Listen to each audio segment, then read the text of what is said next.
नमस्ते। कक्षा 11वीं हिंदी।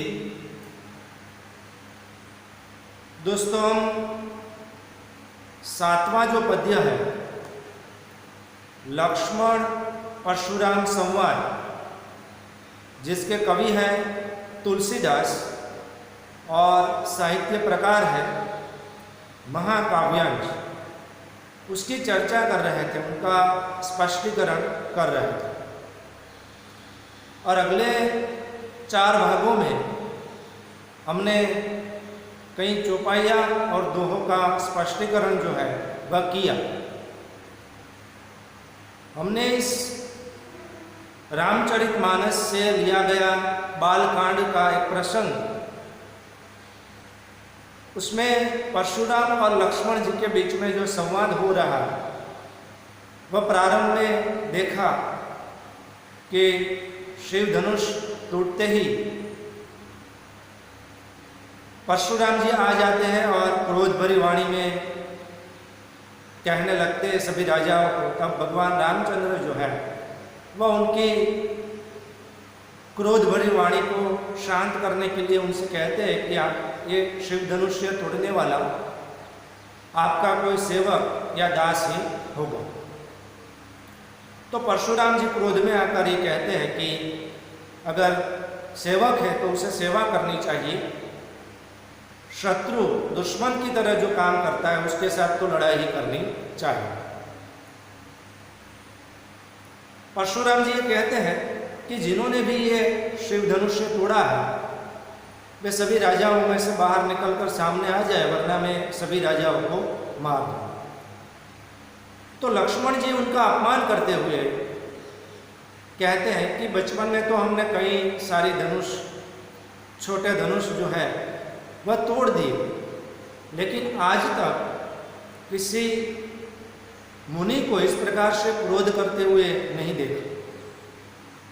तो परशुराम जी कहते हैं कि तो इस शिव धनुष्य जो है त्रिपुरारी धनुष्य, उसे एक सामान्य धनुष्य के समान बता रहा है। इसे तो पूरा विश्व जो है वह जानता है भगवान शिव का धनुष्य है, और तू मुझे निरा मुनि समझ रहा है, सामान्य मुनि समझ रहा है, जड़ बुद्धि मुनि समझ रहा है। मेरा पराक्रम जो है, शौर्य जो है, उसे पूरी दुनिया जानती है, और मैंने कई बार इस पृथ्वी को क्षत्रिय राजाओं में विहीन कर दिया और देवताओं को, ब्राह्मणों को दान में दे दिया। मैं बाल ब्रह्मचारी हूँ, अत्यंत क्रोधी हूँ। तू मेरी ताकत को जानता नहीं है, मेरी शक्ति को जानता नहीं है, तो अपने माता पिता को शोक करने के लिए विवश कर रहा है। अगर मैं तुझे मार दूंगा तो तेरे माता पिता जो है वह दुखी होंगे। तो दोस्तों, हम 10 चौपाइयाँ जो है वह हमने पूरी की थी, और पृष्ठ क्रमांक 33 पर पहली जो चौपाई है वहाँ से उनको पढ़ना अभी शेष रह गया था, तो वहीं से आज के इस भाग में हम प्रारंभ करते हैं। पृष्ठ क्रमांक 33 पर ऊपर का जो दोहा है वहाँ से पहली चौपाई जो है वहाँ से ध्यान दीजिएगा। तो देखिए, बिहसी लखनऊ बोले मृदिबानी, अहो मुनीसु महाभटमानी, पुनि पुनि मोही देखा कुठार, चहत उड़ावन फुकी पहाड़, यहाँ कुमड़बतियाँ को नाही, जे तर्जनी देखी मरी जाही, देखी कुठारू सरासन बाना, मैं कछु कहा सहित अभिमान, भृगुसुत समुझी जनेऊ बिलो की, जो कुछ कहू सहु रिसरो की, सूर महिसूर हरिजन अरुगाय, हमरे कुल इन्ह पर न सुराय, बधे पापू अपकीर्ति हारे, मारत हूँ पापरिया तुम्हारे, कोटि पुलिस सम बचनु तुम्हारा, व्यर्थ धरहु धनुबान कुठार। दोहा, जो बिलो की अनुचित कहूँ क्षमहु महामुनि धीर, सुनी सरोष भृगुवंश मुनि, बोले गिरा गंभीर।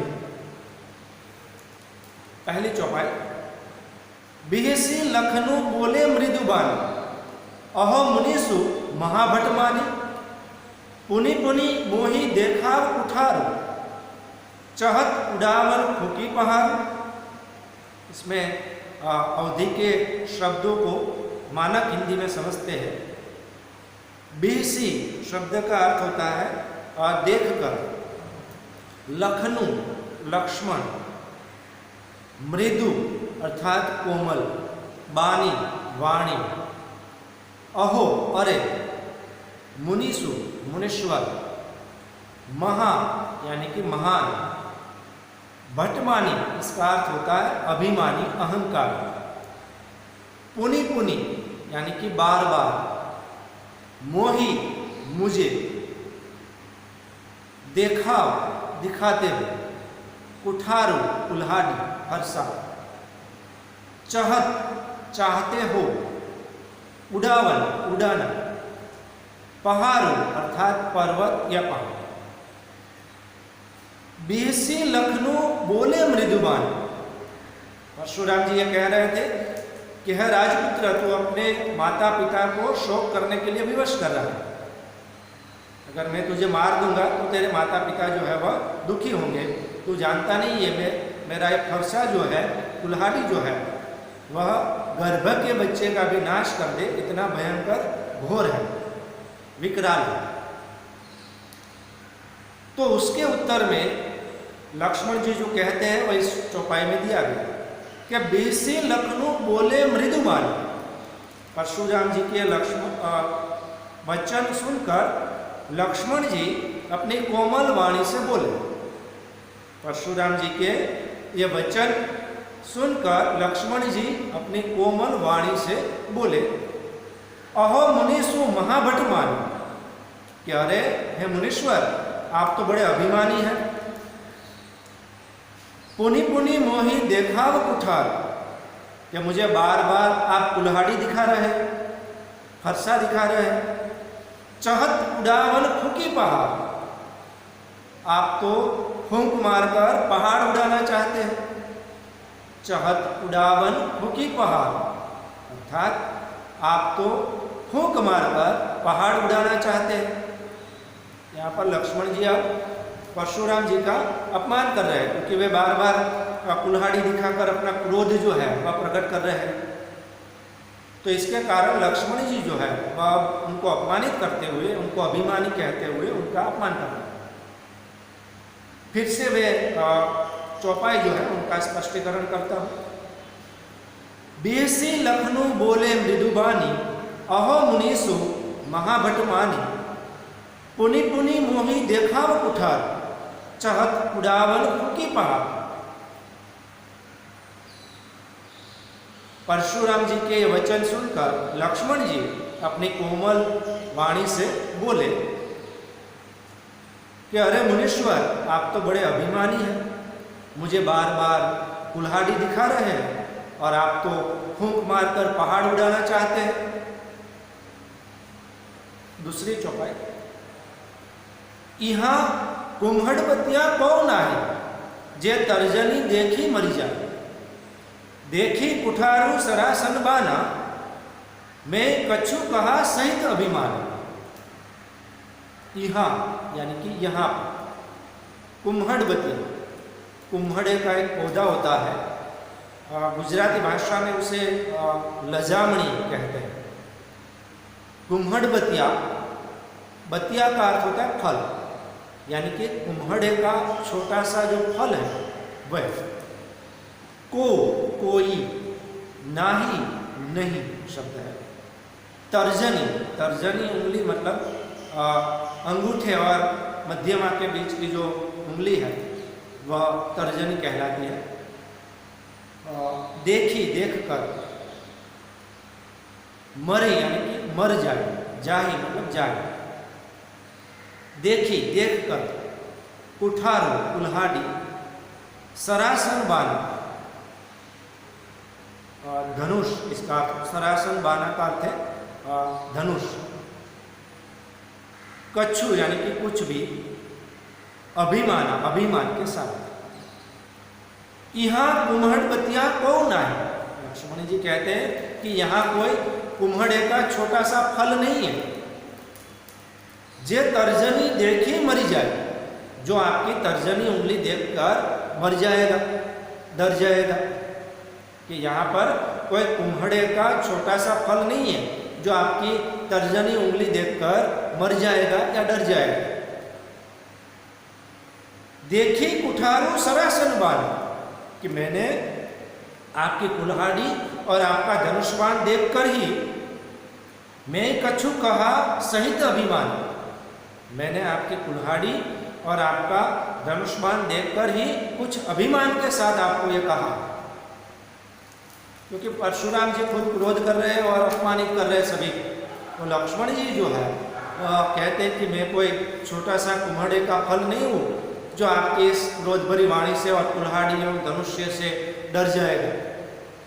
मैंने आपके धनुष्बाण और आपकी कुल्हाड़ी को देखकर ही आपको ये सब बातें कही है, इसलिए मैं आपसे डरता नहीं।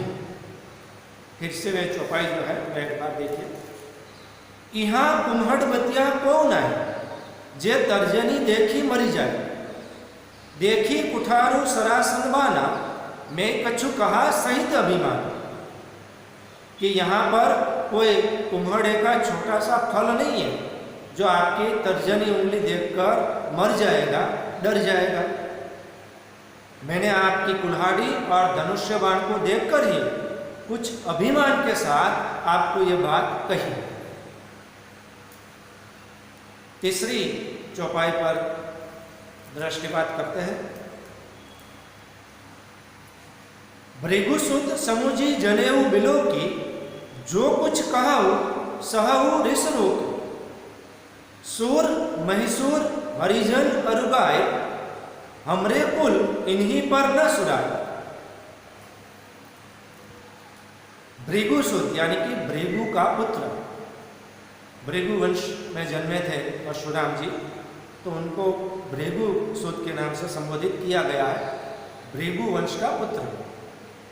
समुझी समझकर, जनेऊ शरीर पर जो जनेऊ धारण करते वे, बिलो के यानी कि देख कर, कहो कहते हो, सहु मतलब सहन कर रहा हो, रीस क्रोध, रोकी यानी कि रोक कर, सूर सूर का अर्थ है देवता, और महिसूर इसका अर्थ होता है ब्रह्म, हरिजन यानी कि भगवान का भक्त, हरि का जन यानी कि भगवान का भक्त, गाई तो इसका श्रेष्ठ रूप है गाय। हमरे कुल यानी कि हमारे कुल में, इन्हीं पर, न सुराई इसका अर्थ है वीरता दिखाई जाती नहीं, सुराई का अर्थ है वीरता, इन पर वीरता नहीं दिखाई जाती। भृगुसुत समुझी जनेऊ बिलो, कि मैं आपको भृगु का पुत्र समझकर और आपके शरीर पर जनेऊ जो धारण की है उसे देखकर, जो कुछ कहूँ सहु ऋष रोक, आप जो कुछ भी कह रहे हैं मैं अपना क्रोध रोक कर उसे सह जा रहा हूँ, सहन करता जा रहा हूँ। भृगुसुत समुझी जनेऊ बिलो की, जो कुछ कहूँ सहु ऋष रोक, कि मैं आपको भृगु का पुत्र समझकर और जनेऊ धारण की है उसे देखकर आप जो कुछ भी क्रोध भरी वाणी में कहते जा रहे हैं मैं उसे सहन करता जा रहा हूं, अपने क्रोध को रोककर। सूर महिसूर हरिजन अरुगाय, अरु मतलब और, सूर यानी कि देवता, महिसूर यानी कि ब्राह्मण, हरिजन भगवान का भक्त, और गाय के देवता, ब्राह्मण, भगवान का भक्त और गाय, हमरे कुल इन्हीं पर न सुरा, हमारे कुल में इन चार पर जो है वह कभी भी वीरता दिखाई जाती नहीं है। तो इन चार में से एक ब्राह्मण अर्थात परशुराम जी।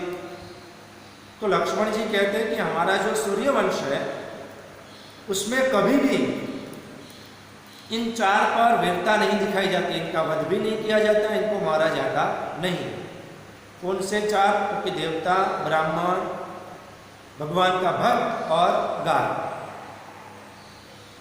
फिर से मैं एक बार यही चौपाई जो है वो दोहराता हूं। भृगु सुत समुझी जनेऊ बिलो की, जो कुछ कहु सहु ऋषुरो की। सोर महिषोर हरिजन अरुगाय, हमरे कुल इन्हीं पर न सुराय। लक्ष्मण जी कहते हैं कि मैं आपको भृगु का पुत्र समझकर और आपके शरीर पर आपने जो जनेऊ धारण की है उसे देखकर आप जो कुछ भी क्रोध में कहते जा रहे हैं, मैं अपना गुस्सा, अपना क्रोध रोककर उसे सहता जा रहा हूँ। क्योंकि हमारे कुल में देवता, ब्राह्मण, भगवान का भक्त और गाय, इन चार पर कभी भी वीरता दिखाई जाती नहीं है। क्यों नहीं दिखाई जाती? तो अगली चौपाई में वे कहते हैं, बधे पापू अब कीर्ति हारे, मारत हूँ पापरिय तुम्हारे। कोटि पुलिस सम बचनो तुम्हारा, व्यर्थ धरहु धनुबान कुठारा। बधे का अर्थ है वध करने से, पापू का अर्थ है पाप, अपकीर्ति अपयश, हारे मतलब हारने से, मारत हो मारते भी हो, पा मतलब पैर, परिय पढ़ना चाहिए, तुम्हारे आपके, कोटि करोड़ों, सम समान, बचनु वचन, व्यर्थ व्यर्थ शब्द है इसका, धरहु धारण करते हो, धनु धनुबाण के धनुष्य बाण, कुठारा कुल्हाड़ी। बधे पापू अपकीर्तिहार। लक्ष्मण जी कहते हैं कि देवता, ब्राह्मण, भगवान का भक्त और गाय, इन चार को कभी भी हमारे कुल में वीरता नहीं दिखाई जाती, क्योंकि इनको मारने से पाप लगता है और अगर इनसे हार गए तो अपयश या अपकीर्ति मिलती है। बधे पापू अपकीर्ति हार, कि इनको मारने से पाप लगता है, वध करने से पाप लगता है और इनसे हार जाने पर अपकीर्ति या अपयश मिलता है। मारत हूँ पापरिय तुम्हारा, कि अगर आप मुझे मारते भी हैं तो मुझे आपके पैर पड़ना चाहिए, क्योंकि आप ब्राह्मण हैं, आपके सामने मारना चाहिए नहीं। बधे पापू अपकीर्ति हारे, मारत हूँ पापरिय तुम्हारा, कि इनका वध करने से पाप लगता है और इनसे हार जाने पर अपकीर्ति या अपयश होता है। अगर आप मुझे मारते भी हैं तो मुझे आपके पैर पड़ना चाहिए। कोटि पुलिस सम बचनो तुम्हारा, आपका एक एक वचन जो है वह करोड़ों पुलिस अर्थात कुठारों के समान है, कुल्हाड़ी के समान है। आपका एक एक वचन जो है वह करोड़ों कुठारों के समान है, कुल्हाड़ी के समान है। व्यर्थ धरहु धनुबान कुठार, क्या आप तो व्यर्थ में ही ये धनुष्य बाण जो है उसे धारण करते हैं, व्यर्थ में ही आप कुल्हाड़ी को धारण करते हैं। फिर से, कोटि पुलिस सम बचनो तुम्हारा, व्यर्थ धरहु धनुबान कुठार, कि आपका तो एक एक वचन जो है वह वज्र के समान है। परशुराम जी से कहते हैं कि आपका तो एक एक वचन वज्र के समान है, आप तो व्यर्थ में धनुष्य बाण और कुल्हाड़ी को धारण करते हैं।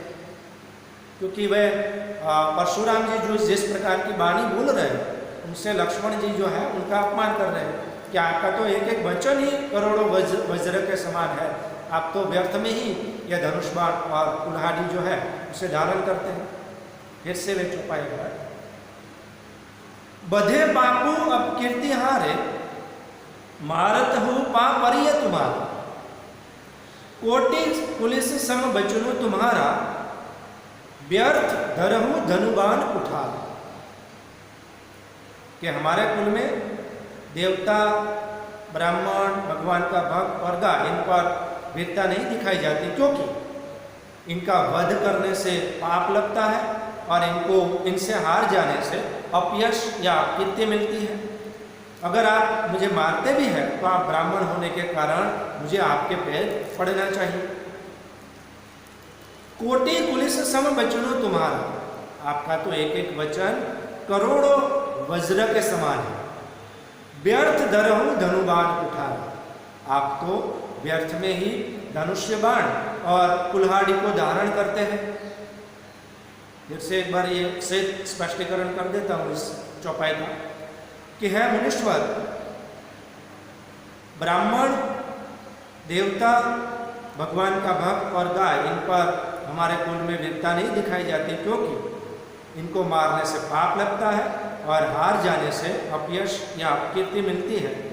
आप ब्राह्मण हैं तो मुझे मारते भी हैं, तब भी मुझे आपके पैर पड़ना चाहिए। आपका तो एक एक वचन करोड़ों वज्र के समान है। आप तो व्यर्थ में ही धनुष्य बाण और कुल्हाड़ी धारण करते हैं। अब दोहा जो है उसे देखिए। जो बिलो की अनुचित कहे हूँ क्षमहु महामुनि धीर, सुने सरोष भृगुवंश मुनि बोले गिरा गंभीर। बिलो की सुनकर या देखकर, अनुचित अयोग्य, कहे कहते हैं, कहता हूँ, क्षमहु का श्रेष्ठ रूप है क्षमा कीजिए। महामुनि, धीर है धैर्यवान महामुनि, सुनी सुनकर सरोष क्रोध के साथ, भृगुवंश मुनि, भृगुवंश के मुनि, गिरा वाणी गंभीर, गंभीर वाणी से, जो बिलो की अनुचित कहे हूँ क्षमहु महामुनि धीर। लक्ष्मण जी कहते हैं कि अगर आपको ऐसा लगता है कि मैंने कुछ अनुचित आपको कह दिया है तो मुझे, हे महामुनीश्वर, है धीर गंभीर धैर्यवान मुनि, मुझे क्षमा कर दीजिए। जो बिलो की अनुचित कहे हूँ क्षमहु महामुनि धीर। लक्ष्मण जी कहते हैं कि अगर आपको ऐसा लगता है कि मैंने कुछ अनुचित कहा है तो है मुनीश्वर, है धैर्यवान मुनि, मुझे क्षमा कर दीजिए। अब लक्ष्मण जी की ये वाणी बोल सुनकर परशुराम जी दोहे की दूसरी पंक्ति में क्या कहते हैं? सुने सरोष भृगुवंश मुनि बोले गिरा गंभीर। लक्ष्मण जी का ये वचन सुनकर भृगुवंश मुनि क्रोध में आकर अपनी गंभीर वाणी से कहते हैं। सुने सरोष भृगुवंश मुनि बोले गिरा गंभीर।